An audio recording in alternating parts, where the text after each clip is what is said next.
A los que antes conoció, también los predestinó para que fuesen hechos conforme a la imagen de su Hijo, para que Él sea el primogénito entre muchos hermanos.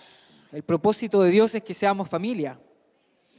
Esto nos habla de unidad, de intimidad, de que somos parte de algo eterno. Cuando hablamos de familia, ciertamente uno no la escoge, sino que fuimos escogidos por Dios.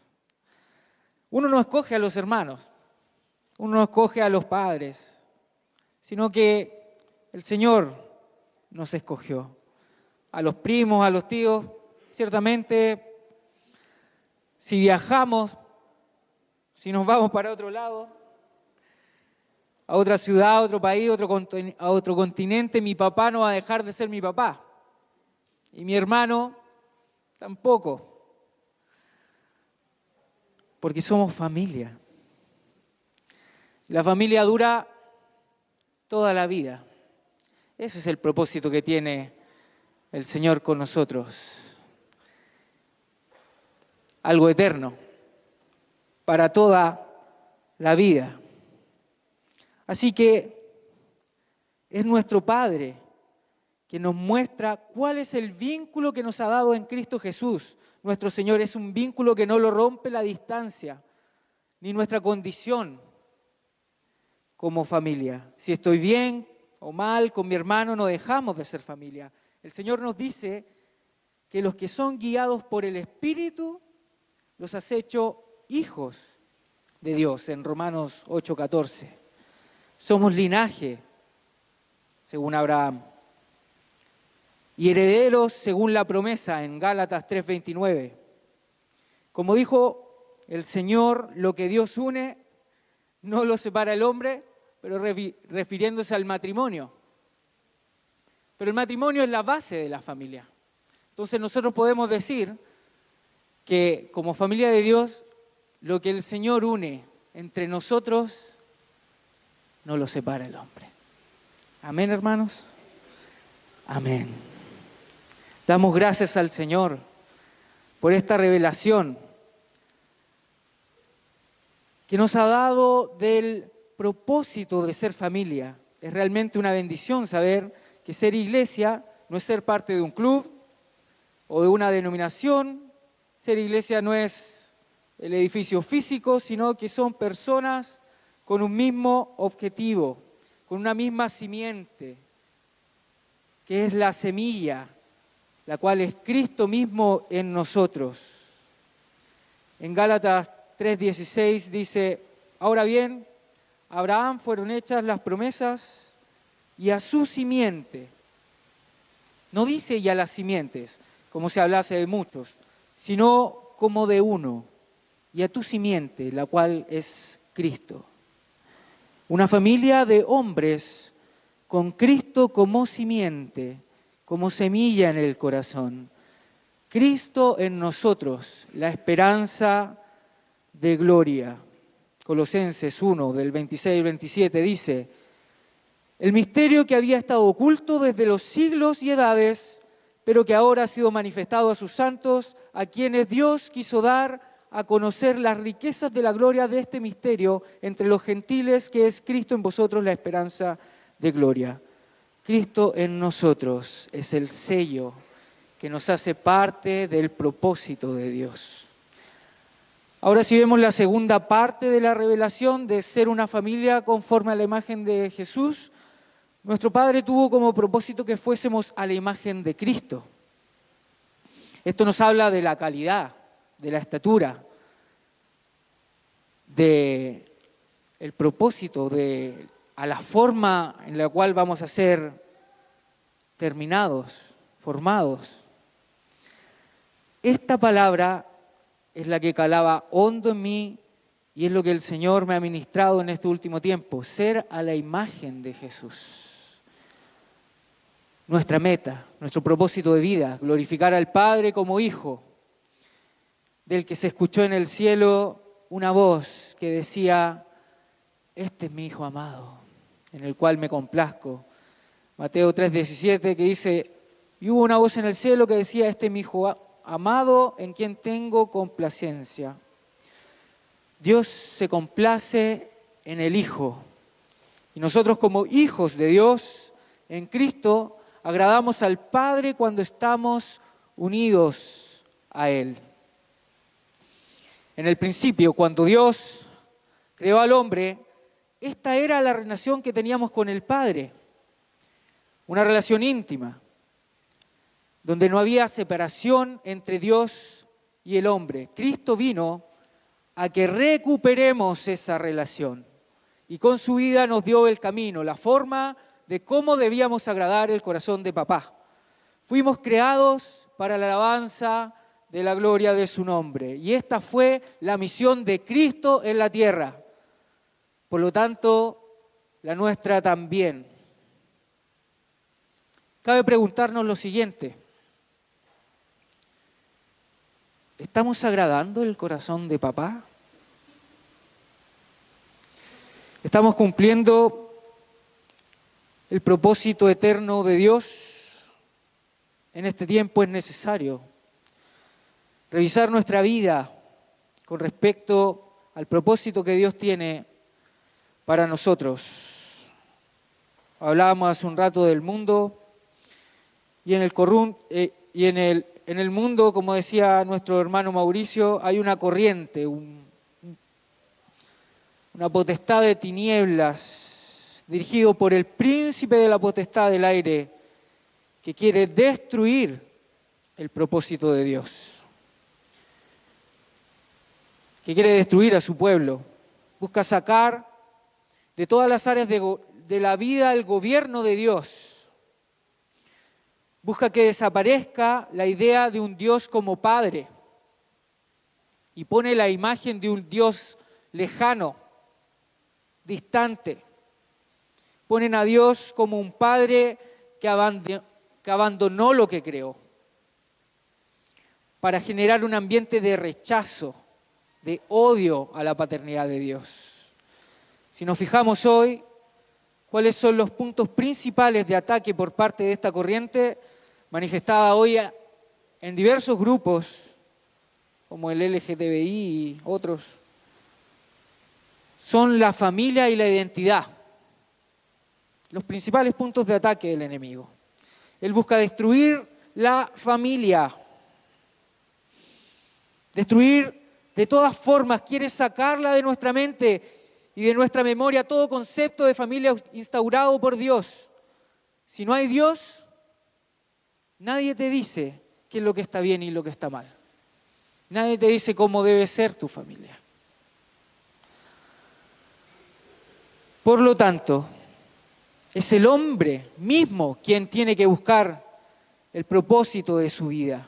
Esta corriente que está dirigiendo el mundo hoy está utilizando todos los medios que tiene disponibles para adoctrinar a las personas con esta cultura de muerte.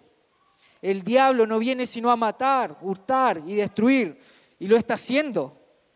Lo podemos ver gráficamente todos los días. En los medios de comunicación, esparce sus ideas, influenciando, enseñando esta doctrina, su ideología, redes sociales llenas de información que te estimulan a la rebelión, al yo, al que eres el centro de tu vida. Nadie te manda, nadie te dice lo que debes hacer, sino tú mismo. Redes sociales que buscan destruirnos, como la mentira del egoísmo, haciéndonos cada vez más ciegos y cayendo en un abismo de soledad que depende de la aprobación de los demás. Como son algunos portales que nosotros mismos usamos, Instagram, otros, promoviendo la idiotización, el sarcasmo, el erotismo, a través de los supuestos memes, imágenes, videos, películas, que nosotros aprobamos muchas veces riéndonos de esto, de situaciones que realmente son degradantes y totalmente contrarias a la voluntad de Dios. Utiliza también a las autoridades, a los gobiernos actuales para imponer leyes que están contrarias a la voluntad de Dios, Estos gobernantes no hacen sino actuar como títeres del enemigo para crear una atmósfera humanista de rebelión. El hombre buscando ser su propio Dios. Todo enfocado en eliminar por completo la base de la sociedad humana instaurada por Dios, que es la familia, nuestra identidad de hijo.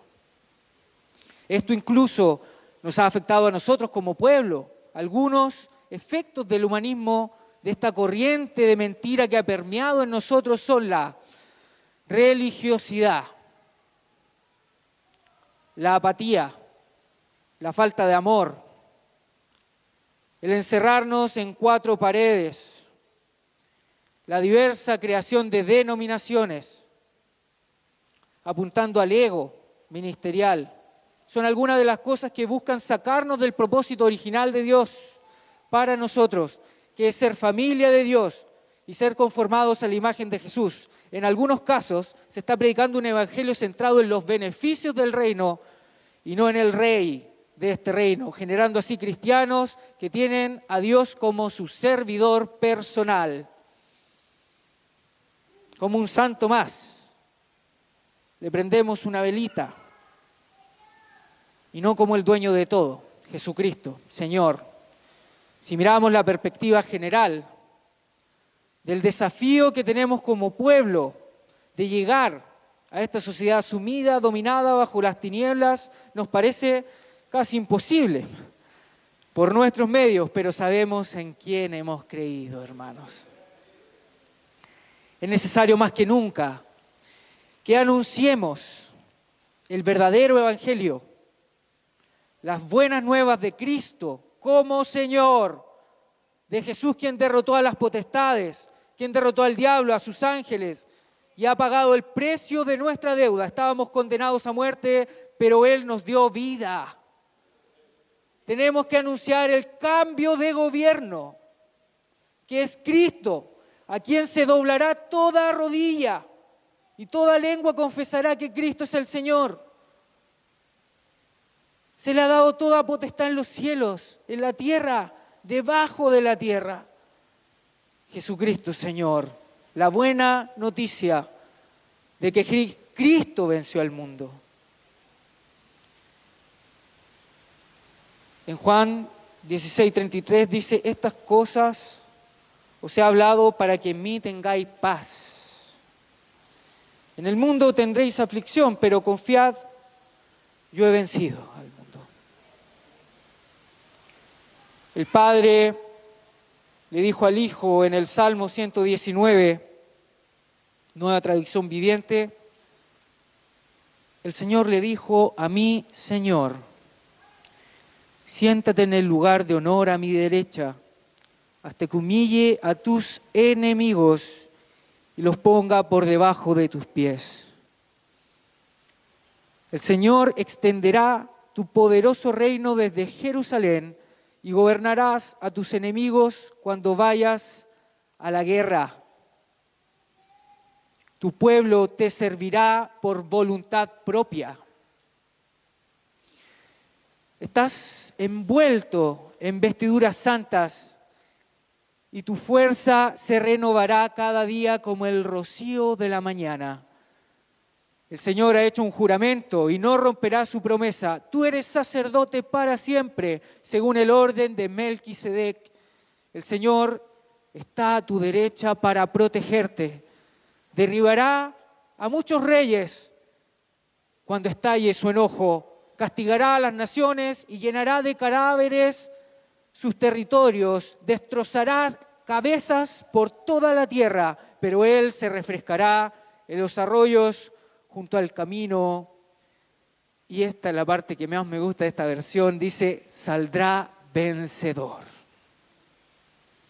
Jesús venció. Y esta victoria que Jesús ganó derramando su vida, la ha otorgado a los que más ama, a nosotros, su pueblo. Nos hizo más que vencedores en Cristo y nada ni nadie nos va a separar de Él. Si nos dice que nada nos separará de su amor, ¿cuánto hemos creído esta verdad? ¿Cuánto nos hemos aferrado a que nada me va a separar del amor de Dios? En Juan 15, del 4 al 5, dice, permaneced en mí y yo en vosotros. Como el pámpano no puede llevar fruto por sí mismo si no permanece en la vida, así tampoco nosotros, si no permanecéis en mí. Yo soy la vid, vosotros los pámpanos. El que permanece en mí y yo en él, este lleva mucho fruto, porque separados de mí, nada podéis hacer. Separados del Señor no podemos hacer nada. Entonces, ¿cómo está nuestra comunión íntima con el Señor?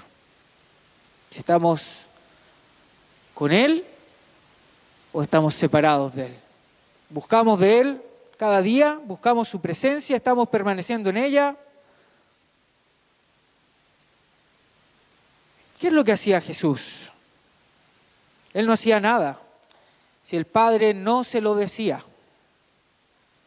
De madrugada conversaba con Él, iba a escuchar a su papá, se apartaba y tenía momentos de relación profunda con Dios, a tal punto que los discípulos cuando estaban con Él le pidieron, enséñanos a orar.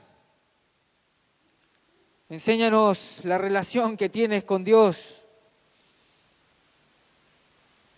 Si Jesús siendo hombre, siendo Dios hecho hombre, siendo varón perfecto, lleno del Espíritu Santo, tenía la necesidad de pasar tanto tiempo en íntima comunión con Dios, ¿cuánto más nosotros necesitamos buscar a Dios en oración? Para la transfiguración, para ser transformados por medio del Espíritu Santo. Jesús vivió en un mundo colapsado de desorden y de pecado. Vivió en el Imperio Romano, que no era mucho peor que el régimen de Maduro, que la dictadura, que lo que se está viviendo en el Medio Oriente. Yo creo que era una situación similar o peor, lo que estaba viviendo el contexto en el que vivía Jesús. Jesús se encontraba en un contexto religioso mucho peor del que vivimos hoy, de lo que podemos imaginar, con ataques del enemigo, pero al hueso. Incluso a través de sus amados discípulos, como Pedro, diciéndole que no vaya a la cruz, que desistiera de obedecer al Padre. Un ataque directo de Satanás. Los ataques de los fariseos. Lo llamaban Belcebú. Todo esto ocurría a su alrededor. Y aún así, él, lleno del Espíritu Santo, no cometió pecado. Cumplió la voluntad del Padre. Y gracias a eso somos libres. Por medio de Él, libres del yugo de la muerte, libres del yugo de la esclavitud. Y esta es la libertad a la que todos fuimos llamados. Una libertad de las tinieblas para vivir en su luz, para hacer la voluntad de Dios, como Jesús, que hacía todo lo que le agradaba al Padre. Era uno con Él. El propósito de Dios manifestado en Jesús y en nosotros ser a la imagen del Hijo. Estamos ahora en una situación en la cual no podemos dejar de buscar a Dios, hermanos. Ahora sí, hermanos, tenemos la libertad, como lo hacía Jesús, para entrar en el lugar santo. Hoy podemos ir y correr a los brazos de papá y tener la misma relación que tenía Cristo Jesús con Él. Si leemos en Hebreos 10, del 19 al 23, Así que, hermanos, teniendo libertad para entrar en el lugar santísimo por la sangre de Jesucristo, por el camino nuevo y vivo que Él nos abrió a través del velo, esto es de su carne, y teniendo un gran sacerdote sobre la casa de Dios, acerquémonos con corazón sincero, en plena certidumbre de fe, purificados los corazones de mala conciencia y lavados los cuerpos con agua pura. Mantengamos firmes, sin fluctuar la profesión de nuestra esperanza, porque fiel es el que prometió y Él lo hará, hermanos. Él lo hará. Hermanos, Dios habló a su pueblo de muchas maneras.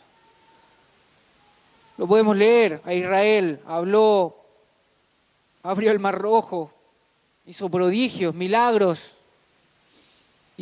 querían comer carne, hizo caer paloma. Hermano, ¿qué? Pero ahora Dios nos habla por medio del Hijo, Jesucristo. Él es el camino. Jesucristo es la verdad. Él es la vida. Él venció a la muerte. Él derrotó el pecado. Él nos dio la libertad. Nos dio la paternidad. Todas estas cosas nos ha dado no por mérito, no porque hagamos las cosas bien, no porque las hayamos ganado, sino porque nos ama.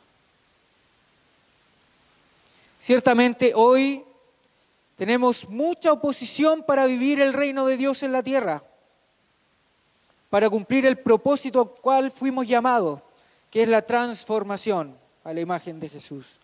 Como describíamos anteriormente, existe una corriente, una agenda satánica que quiere quitar toda la verdad de Dios del panorama.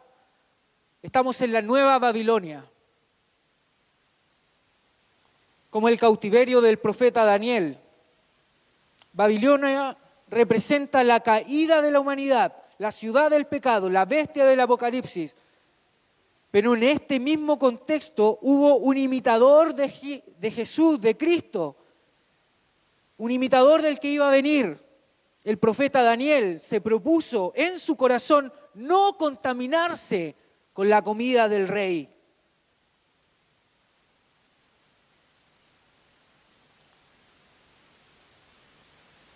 Esta profecía nos muestra a Jesús en su contexto. En Mateo 4, del 1 al 2, dice: entonces Jesús fue llevado al desierto, fue llevado a Babilonia para ser tentado para el diablo. Fue llevado a este mismo contexto en el cual vivimos nosotros, asediados. Y después de haber ayunado 40 días y 40 noches, Él tuvo hambre. En el desierto Jesús tuvo hambre, pero guiado por el Espíritu Santo oró 40 días en oración, en ayuno, proponiéndose en su corazón no contaminarse con la comida del rey. Así como Daniel fue llevado a Babilonia, Jesús fue llevado al monte a observar toda la tierra, tentado con las riquezas, con la comida del rey. Mas Jesús derrotó la tentación con la palabra del Señor. Jesús nos estaba dando ejemplo, nos estaba enseñando el camino, hermanos. El camino del reino de Dios.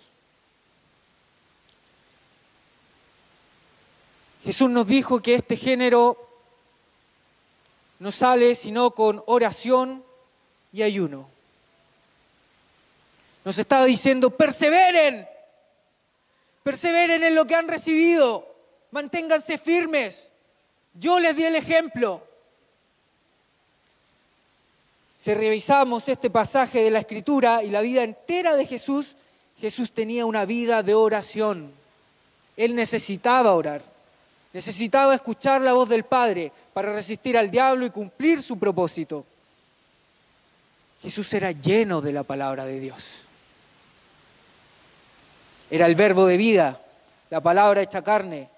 Cuando fue tentado, no se las ingenió por las suyas, no coqueteó con el pecado, no se dejó engañar por Satanás como Adán y Eva, sino que respondió con la verdad, con la palabra. Jesús era guiado por el Espíritu Santo, siendo Dios, hecho hombre, se dejaba guiar. Él era perfecto y se humillaba. Él escuchaba a la Dios de su Padre, le pudo haber dicho, pero si esto ya lo sé. Pero Jesús escuchaba al Espíritu Santo, hermanos.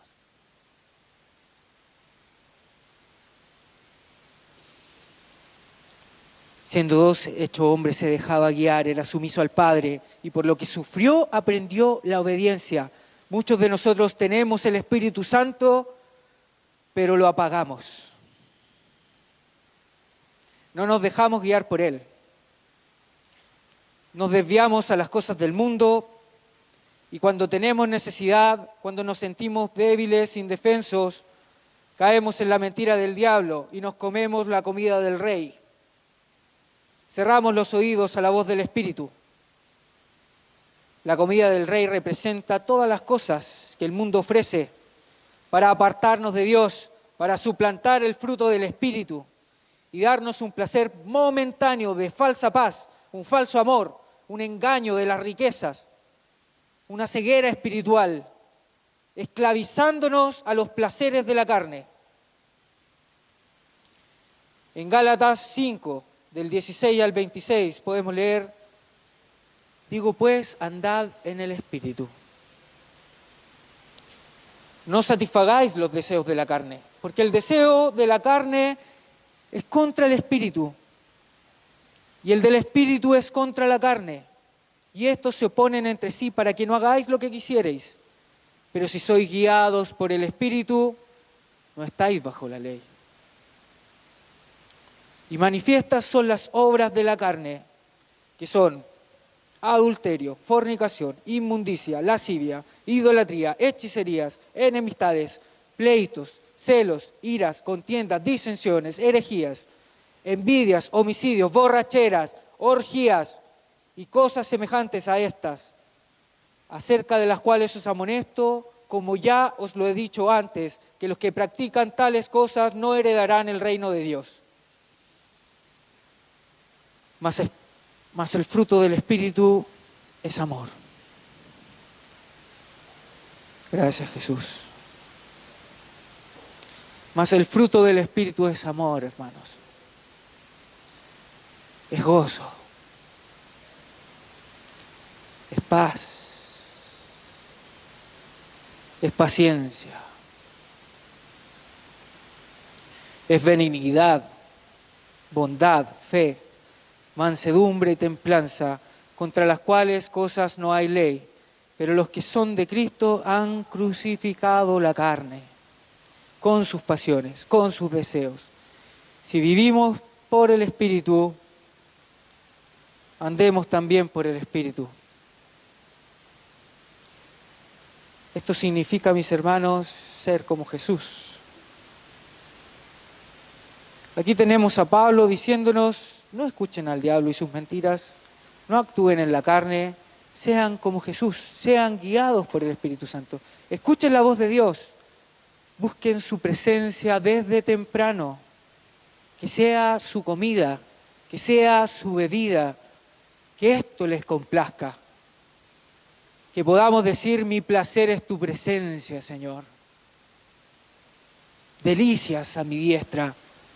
Los verdaderos adoradores del Padre son los que adoran en espíritu y en verdad. Estos son los frutos del Espíritu. Amar como Jesús ama. No buscando un beneficio, no de manera egoísta, sino dándolo todo. Dando la vida, sirviendo sin vanagloria. Le daba toda la gloria al Padre. Jesús ama hasta la muerte y muerte de cruz, hasta las últimas consecuencias. Perdona todos los pecados, absolutamente todos. Incluso cuando le crucificaron, antes de entregar su alma, dijo: no les tomes en cuenta su pecado. lo estaban apedreando, lo estaban escupiendo, lo estaban abofeteando, y él le dijo, no le tomes en cuenta su pecado, qué tremendo. Y en esto me amonestaba el Espíritu hace poco, y yo le pedía perdón al Señor. Siempre fui una persona muy dura, muy juicioso. Yo quiero aprender a perdonar como Dios perdona. Yo quiero aprender a perdonar como Jesús, a amar como Jesús, a no condenar, sino amar. Solo el Espíritu nos lleva a amar a nuestros enemigos, a los que nos maldicen, a los que nos hacen daño. De esta manera podemos perdonar como Jesús nos perdona. Dice que el fruto del Espíritu es gozo. Que nos alegremos en todo momento, que vivamos una vida plena. El Señor dice, gócense cuando estén en diversas pruebas, alegrarnos cuando la pasemos mal, cuando sufrimos por la verdad, no cuando sufrimos por el pecado, obviamente, por ser hijos de Dios. Alegrémonos por nuestra recompensa que será grande en los cielos. Muchas veces, hermanos, nosotros estamos muy fuera, muy lejos de esto, pero Dios no nos llama a estar todo el día con una sonrisa así. No, Dios quiere que nos gocemos en Él. Dios quiere que a pesar de lo que estamos viviendo, de a pesar de los ataques, del sufrimiento, de cualquier cosa que podamos vivir, tengamos el gozo del Señor de que Él va a obrar, de que Jesús lo va a hacer. Si tenemos necesidad, Jesús va a estar ahí. Si tenemos problemas en la familia, yo y mi casa serviremos al Señor. Si creyeres en tu corazón que Jesús es el Señor, serás salvo tú y tu casa. Asimismo, seamos pacificadores, ministros de paz. Tengamos la paz de Cristo en la tormenta. Seamos pacientes. Aprendamos a esperar los tiempos del Señor. No nos angustiemos, no seamos ansiosos. Antes busquemos el reino de Dios y su justicia. Bueno, les voy a contar como testimonio igual. Yo antes tenía una carga, una ansiedad tremenda, no descansaba nunca por la iglesia, por el cuerpo. Decía, ¿cuándo, Señor, vamos a manifestar la gloria de Dios? Y sufría. Hasta que el Señor me dijo, si yo tengo todo bajo control, ¿por qué estás sufriendo? Ponte a orar, hombre. Ponte a ayunar. Preocúpate de estar en mi iglesia. Preocúpate de mostrarme a mí. Yo me voy a preocupar de mi novia, de mi pueblo. Seamos benignos, hermanos. Hagamos el bien a todo hombre, seamos bondadosos. Al que te pide, dale. Al que quiere tomar de ti prestado, no se lo niegues. No guardemos tesoros en la tierra, tengamos la mirada en lo eterno. El fruto del Espíritu es fe. Vivamos una vida de fe, porque sin fe es imposible agradar a Dios. Creamos lo que Jesús va a hacer, la obra de Dios en nuestras vidas. Creamos que Dios obrará si pedimos conforme a su voluntad. Caminemos una vida de fe creyendo en la victoria de Cristo. Seamos mansos, hermanos. Si nos piden llevar una carga por 1 milla, la llevamos 2. vayamos más allá. No nos conformemos. Es fácil cumplir con lo que se pide. De esto es lo que hablaba Pablo, de la ley, una lista de ordenanzas. Pero Cristo vino a transformar el corazón, donde de mi interior fluyen ríos de agua viva, del interior se manifiesta Cristo y voy bendiciendo, porque es mi necesidad manifestar la gloria de Dios, porque nace del interior, no porque te lo piden, sino por una necesidad.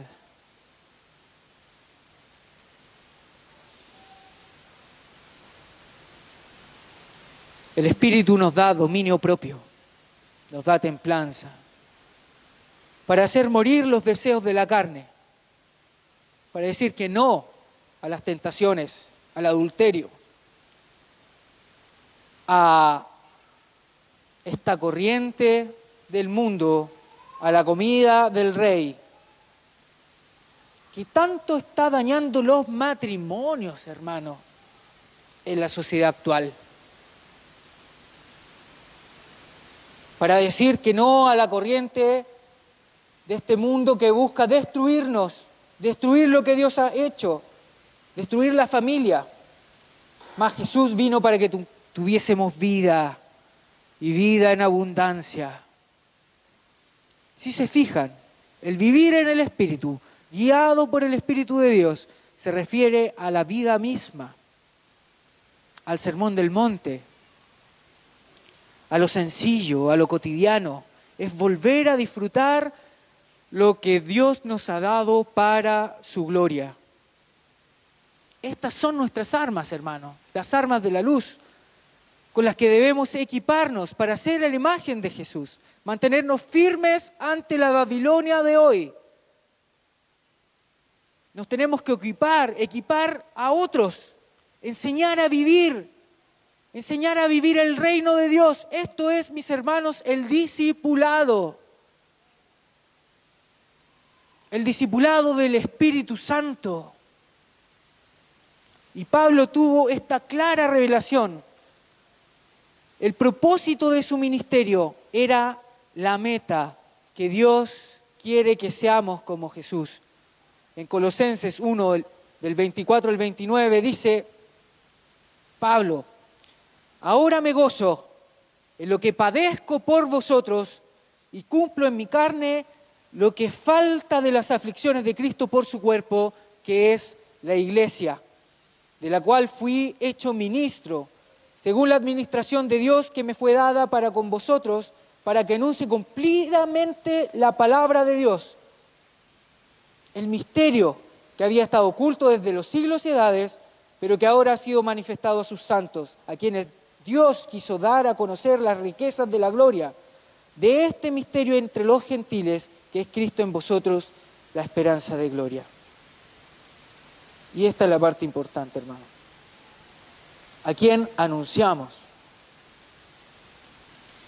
Amonestando a todo hombre y enseñando a todo hombre en toda sabiduría, a fin de presentar perfecto en Cristo Jesús a todo hombre, el discipulado.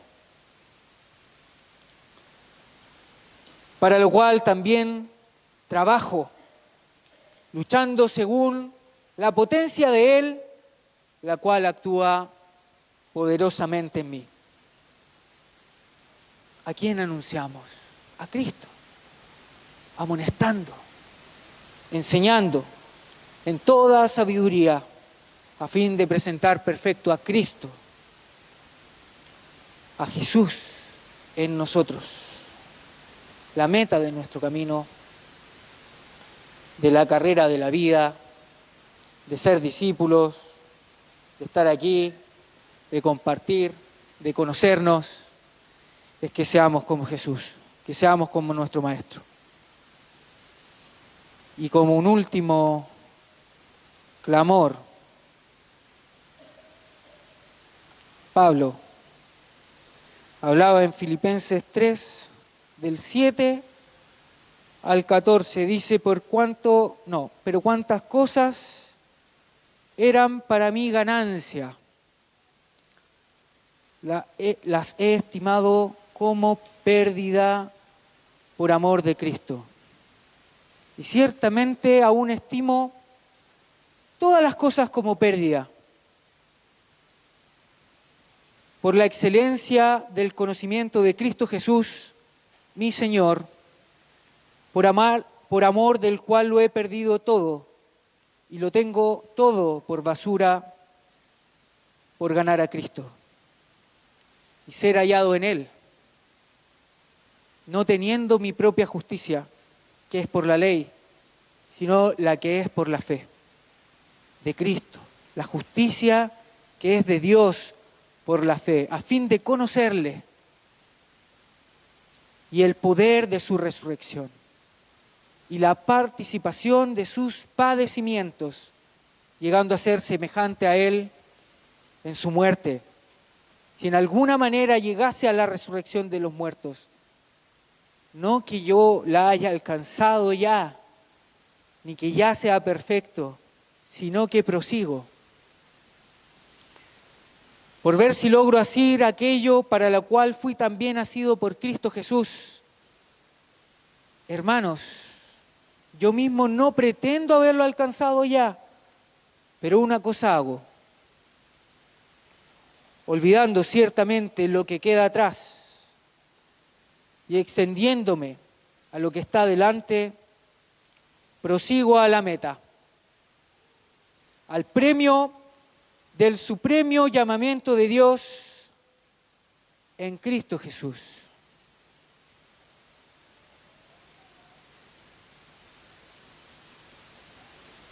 Vamos a la meta.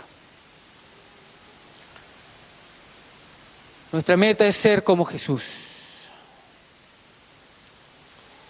Que esto sea lo que nos motive, que esto sea lo que nos dé la fuerza cada mañana para vivir. Teniendo la confianza, hermanos, de que Jesús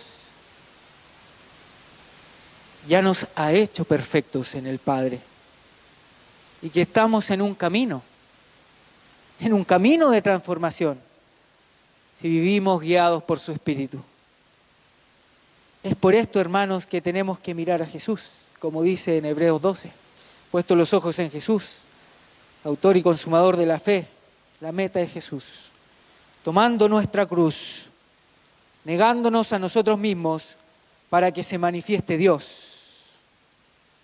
Y leemos en Filipenses 1:6, dice, estando persuadido de esto, que el que comenzó en vosotros la buena obra, la perfeccionará hasta el día de Jesucristo, hermanos. Tenemos esa fe. Estamos en un camino,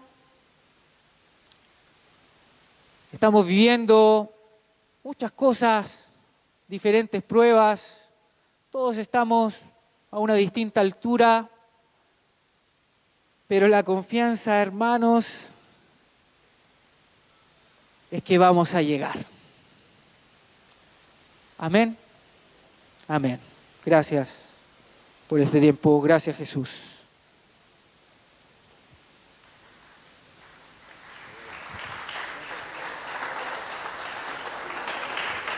Aleluya. Aleluya. Damos gracias al Señor.